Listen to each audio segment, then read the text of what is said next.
Morning students, as we have completed our topic differentiation, जिसमें हमने last और previous class में मैंने आपको बताया था कि हमने टोटल 12 पॉइंट्स पढ़े हैं डिफरेंशिएशन में। आपको मैं फिर से यहाँ पे रिपीट करके दिखा देती हूँ। आज का वीडियो स्टार्ट करने के पहले बेसिक फार्मूला फॉर डिफरेंशिएशन हमने पढ़ा है। डेरिवेटिव किसे कहते हैं, उसका नोटेशन क्या है वो पढ़ा है। उसका trigonometric, algebraic function, exponential, logarithmic functions, इतना दूर तक हमने पढ़ा है। फिर कंपोजिट पढ़ा है, फिर रूल्स फॉर लॉगरिथमिक फंक्शंस पढ़ा है।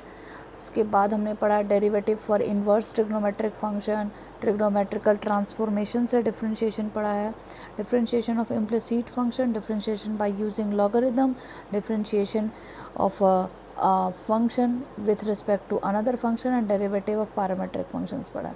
यहाँ पे पैरामीटर फिर से यूज़ होने वाला है आज के जो वीडियो है उसमें। तो अगर आपको, फिर से मैं बोल रही हूँ, अगर आपको इनमें से किसी भी टॉपिक्स में डाउट है, टोटल 12 टॉपिक्स हमने यहाँ पे देखा है, किसी भी टॉपिक्स में डाउट है तो आप मुझसे पूछिए और उसको, अपने डाउट्स को क्लियर कीजिए। आज का टॉपिक जो है वो हम लोग न्यू चैप्टर स्टार्ट कर रहे हैं आज। ये ठीक डिफरेंशिएशन के बाद का टॉपिक है और वो है application of derivatives. Application of derivatives का मतलब है, अभी जस्ट हमने डेरिवेटिव को ख़त्म किया। डेरिवेटिव कहने का मतलब differentiation of a dependent variable in terms of independent variable. अगर इसको दूसरी भाषा में बोले तो differentiation of y with respect to x which is called derivative, या इसको और दूसरे तरीके से बोले तो d/dx का जो फॉर्म है, d/dx का फॉर्म इज़ कॉल्ड डेरिवेटिव। हमारा टॉपिक क्या है? Application of derivative. कहने का मतलब क्या है? अप्लाई करेंगे, यूज़ करेंगे किसको? डेरिवेटिव को। ठीक है, तो यहाँ पे डेरिवेटिव के यूज़ करके, अप्लाई करके हम लोग मैथमेटिक्स में और किस किस टॉपिक में अपने प्रॉब्लम्स को सॉल्व कर सकते हैं वो लिखा हुआ है बेसिकली यहाँ पे 4 सब टॉपिक्स हैं जिसमें हम लोग एप्लीकेशन ऑफ डेरिवेटिव्स पढ़ने जा रहे हैं। ऐसे तो 5 है लेकिन हम लोग 4 पे ज़्यादा फोकस करने वाले हैं। फर्स्ट है आपका rate of change of quantities. Rate of change of quantities मतलब एक क्वांटिटी में किसी भी तरह का रेट में जो चेंजेस हो रहा है। रेट में चेंजेस कहने का मतलब यहाँ पे क्वांटिटीज़ का मतलब होता है, आप इसको एरिया समझ सकते हो, पेरीमीटर समझ सकते हो, वॉल्यूम समझ सकते हो।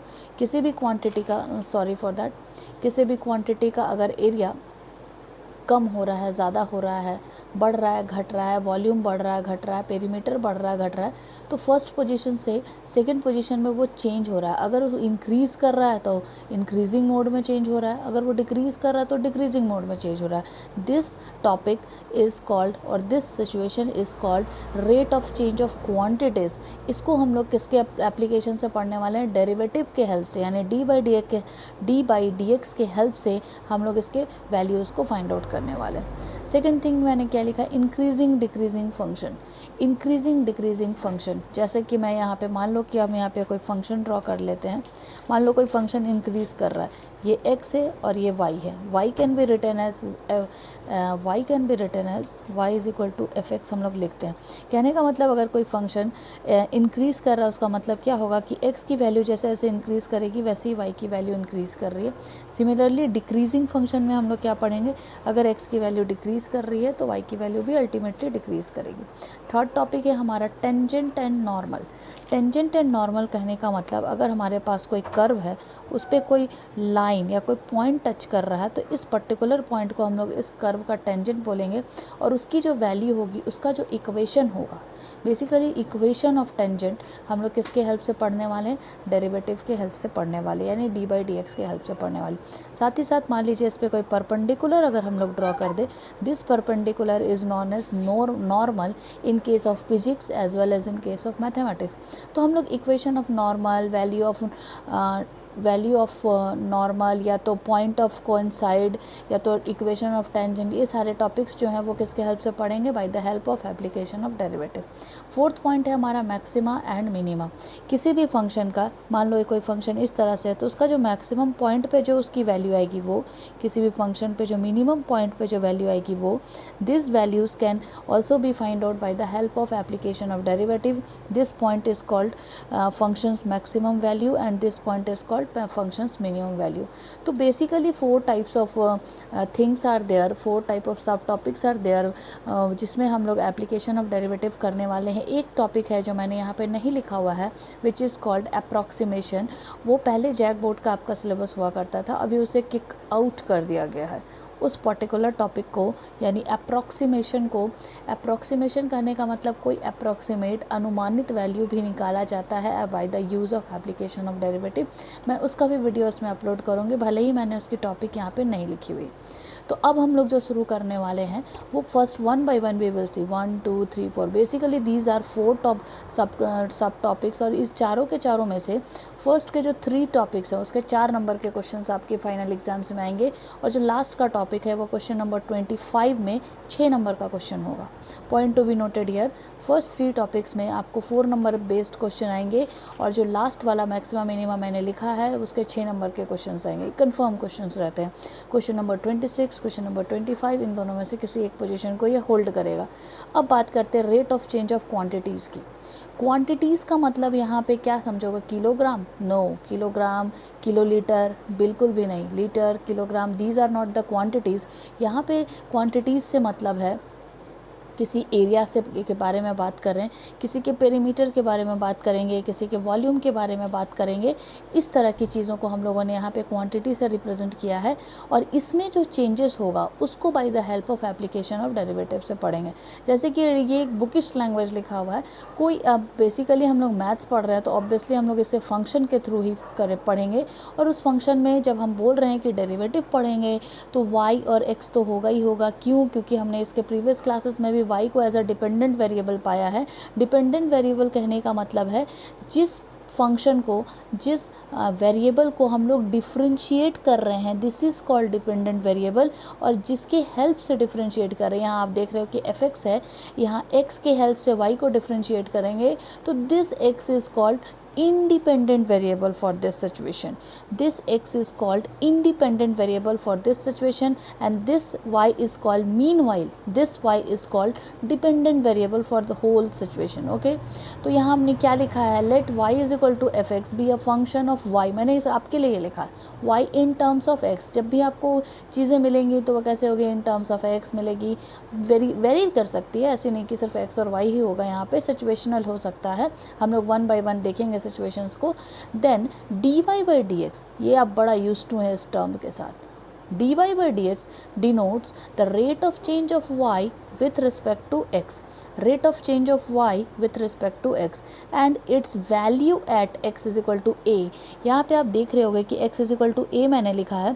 ये आपके पॉइंट को शो कर रहा है, किसी पर्टिकुलर पॉइंट, किसी पर्टिकुलर वैल्यू को रिप्रेजेंट कर रहा है, जहाँ पे x की वैल्यू, a का मतलब कोई भी कांस्टेंट हो सकता है, लाइक 1 2 3 4 5 6 माइनस प्लस कुछ भी.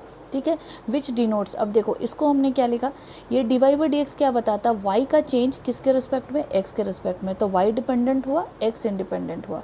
अभी हमने यहाँ पे क्या लिखा हुआ? x is equal to a, मतलब कि y में चेंजेस अगर हो रहा है तो x is equal to a पे कितना चेंज होगा वो निकाला जा सकता है. और उसको कैसे लिखा जा सकता है? dy by dx कहाँ पर? जहाँ पर x की वैल्यू क्या होगी? a होगी. तो जो फाइनल आंसर आएगा हमारा ऑब्वियसली हमारा x के टर्म पे आएगा, और एट लास्ट हम लोग x की जगह में कौन सी वैल्यू को पुट करते? a की. a कैसा एक वैल्यू होगा? हमारा कांस्टेंट वैल्यू होगा. ठीक है, ये है basically rate of change of quantities. मुझे 100% श्योर है कि आपको पूरी तरह से क्लियर नहीं हुआ होगा, but before going in this chapter we should know some formulas. We should recall some formulas which has already has been studied by you in class 9th. आप रिकॉल करो, आपने क्लास 9th में एक mensuration का part पढ़ा हुआ है. वो मेंसुरेशन में आपने एरिया पढ़ा है, पेरीमीटर पढ़ा है, सरकमफेरेंस पढ़ा है, वॉल्यूम पढ़ा है, इस तरह की चीज़ें पढ़े हैं. उसमें आपने क्या क्या चीज़ें पढ़ा है? Area of square, area of rectangle, perimeter of square, perimeter of rectangle, area of circle. ये सरफेस एरिया आपने पढ़ा है, किसके लिए? क्यूब के लिए, क्यूबॉइड के लिए. सरफेस एरिया ऑफ सिलेंडर पढ़ा है, सरफेस एरिया ऑफ ये पढ़ा है, स्फेयर पढ़ा है आपने. फिर वॉल्यूम पढ़ा है आपने क्यूब के लिए, क्यूबॉइड के लिए. इस तरह की चीज़ें आपने वहाँ पे पढ़ी. There are total 15 formulas, but हम लोग सारे के पास नहीं जाने वाले. मैंने आपके लिए कुछ सेलेक्टेड जो आपके काम की चीज़ें यहाँ पे यूज़ होने वाली हैं। मैंने आपके लिए कुछ सेलेक्टेड 10 फार्मूलाज यहाँ पे लिखे हुए हैं, आप जानते हो इसको, आपने 9th क्लास में ऑलरेडी पढ़ा हुआ है। इन्हीं से बेसिकली इन्हीं टॉपिक के ऊपर बेस्ड है आपका rate of change of quantities. मैंने यहाँ पे फर्स्ट वाला क्या लिखा हुआ था भाई, एरिया ऑफ स्क्वायर आप जानते हो, ए स्क्वायर, जहाँ ए क्या है आपका साइड होगा, ठीक है। Area of rectangle, area of circle, surface area of sphere, ये सब आप जानते हो, सरफेस एरिया ऑफ स्फेयर। फिर मैं वॉल्यूम पे आ गई हूँ, क्यूब, क्यूबॉइड, स्फेयर, सिलेंडर। एक और चीज़ छूट गया हमारा, कोन, सॉरी कोन जो है वही तो सिलेंडर है, एक और कुछ छूट रहा है, याद करो याद करो, छूट रहा है क्या, 1 2 3 4, नो नहीं छूट रहा, ठीक है, छूट रहा है क्या, याद करो, कुछ तो छूट रहा, कोन छूट गया हमारा, कोन का मतलब सिलेंडर छूट गया। चलो मैं इसको यहाँ मेंशन कर देती हूँ, यहाँ पे एक स्टार बनाती हूँ, वॉल्यूम ऑफ कोन लिख देती हूँ। अब ये जो ब्लू कलर से लिख रही हूँ वो एडिशन है, ठीक है, उसको ज़रा ध्यान देना आप। 1/3 पाई आर स्क्वायर एच, याद करो इस तरह के शेप होता है आइसक्रीम वाला कोन, वो कोन का वॉल्यूम हम लोग पढ़ते हैं 1/3 पाई आर स्क्वायर एच, ठीक है। अब बात करते हैं, टोटल ये 10 फार्मूलाज है, मैं इसमें बहुत ज़्यादा अंदर तक नहीं जा रही हूँ, situationally 1 by 1 we will deal it. अब हम बात करते हैं rate of change of quantity की। अब फिर से ये तो मैंने इसका डेफिनेशन लिखा, बुक किस डेफिनेशन दिस इज, ओके। मैंने फिर से यहाँ पे टॉपिक को आपको एक्सप्लेन करने के लिए एक एग्जांपल लिया है। Let us consider area of a circle. बहुत ध्यान से देखना, यहाँ से मेनली आपका जो वीडियो है rate of change of quantity की वो शुरू होती है, ठीक है, बहुत ध्यान से देखना। Rate of change of quantity में आप देख रहे हो कि मैंने एक एरिया ले लिया, ठीक है, एरिया ले लिया, और भी किसका एरिया ले लिया, सर्कल का, सर्कल के एरिया को, क्योंकि एरिया स्टार्ट होता है ए से, तो मैंने इसे ए से रिप्रेजेंट कर दिया। क्या होता है भाई सर्कल का area, A is equal to pi r square. मैंने एक फिगर भी ड्रॉ किया है, what is your area, this red colour zone देख रहे हो, ब्लैक कलर की बाउंड्री की है मैंने, और इसमें मैंने रेड कलर से इंडिकेट किया है। जितना दूर तक ये रेड कलर दिख रहा है, मतलब सर्कल के अंदर का जो स्पेस है, this is called area, this is called area. और एक बात बड़ा एकदम कॉमन जनरल जेन्युइन सा पॉइंट है, किसी भी सर्कल का एरिया किसके ऊपर डिपेंड करेगा, बोलो, रेडियस के ऊपर, सोचो, रेडियस के ऊपर। अगर रेडियस 1 सेंटीमीटर है तो छोटा सर्कल होगा, अगर रेडियस 4 सेंटीमीटर है तो ऑब्वियसली कंपैरेटिवली बड़ा सर्कल होगा, अगर रेडियस 10 सेंटीमीटर है देन कंपैरेटिवली वो 4 वाले से भी बड़ा होगा। तो what is depend upon area of circle is totally depend upon on the radius. Circle का जो एरिया है वो सिर्फ और सिर्फ एक ही चीज़ पे डिपेंड करता है, उसका नाम है रेडियस। रेडियस जितना बड़ा सर्कल उतना बड़ा, रेडियस जितना छोटा सर्कल उतना छोटा। तो अगर हम बात करेंगे rate of change of area of a circle की, तो किसके ऊपर निर्भर करता है, ज़रा सोचो। ऑब्वियसली ना आर के ऊपर, r is r radius. Radius जैसे जैसे बड़ा होगा सर्कल का जो एरिया है वो भी बड़ा होते जाएगा, और radius in same way increase भी कर सकता है और डिक्रीज़ भी कर सकता है। इंक्रीजिंग को हम लोग पॉजिटिव साइन के साथ डिनोट करते हैं और डिक्रीज़ को हम लोग नेगेटिव साइन मेंशन करते हैं, इसको यहाँ पे आप याद रखना। तो मैंने यहाँ पे क्या लिखा हुआ, rate of change of area of circle, चलो लिख दें हम, ऑफ सर्कल क्या है भैया, डी ए। लेकिन वो किसके ऊपर डिपेंड कर रहा है, आर के ऊपर। आर जितना बड़ा एरिया उतना ही बड़ा, आर जितना छोटा एरिया उतना ही छोटा।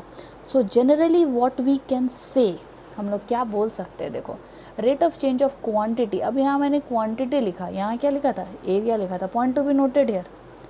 यहाँ क्वांटिटी मैंने पहले ही कहा कि क्वांटिटी का मतलब यहाँ किलोग्राम और लीटर नहीं है, यहाँ पे क्वांटिटी का मतलब है area, perimeter, circumference, volume, etcetera etcetera, okay. तो क्वांटिटी स्टार्ट फ्रॉम क्यू, तो मैंने यहाँ क्यू ले लिया, divided by D P. What is P, P is here parameter, and what is parameter at which the quantity depends। parameter किसको बोलते हैं भाई, जिसके ऊपर किसी भी क्वांटिटी का इंक्रीमेंट और डिक्रीमेंट डिपेंड करता है, किसी भी क्वांटिटी का इंक्रीमेंट और डिक्रीज डिपेंड करता है, that quantity is called parameter. यहाँ पे Q क्या है, एरिया, P क्या है, रेडियस। बात समझ में आ रही है। यहाँ पे Q क्या है, किस क्वांटिटी को आपने चूज़ किया है, एरिया ऑफ सर्कल को, जिसको हमने A से रिप्रेजेंट किया है। और यहाँ पे P क्या है, R है, क्योंकि R के ऊपर ही सर्कल का जो एरिया है वो डिपेंड कर रहा है। R छोटा तो सर्कल छोटा, R बड़ा तो सर्कल बड़ा, इसलिए R यहाँ पे एज अ पैरामीटर काम करेगा और Q के जगह पे A काम करेगा। मैंने यहाँ पे लिखा है, देखो A क्या है, Q है, और R क्या है, P है। अब आपको ये समझ में आ रहा होगा।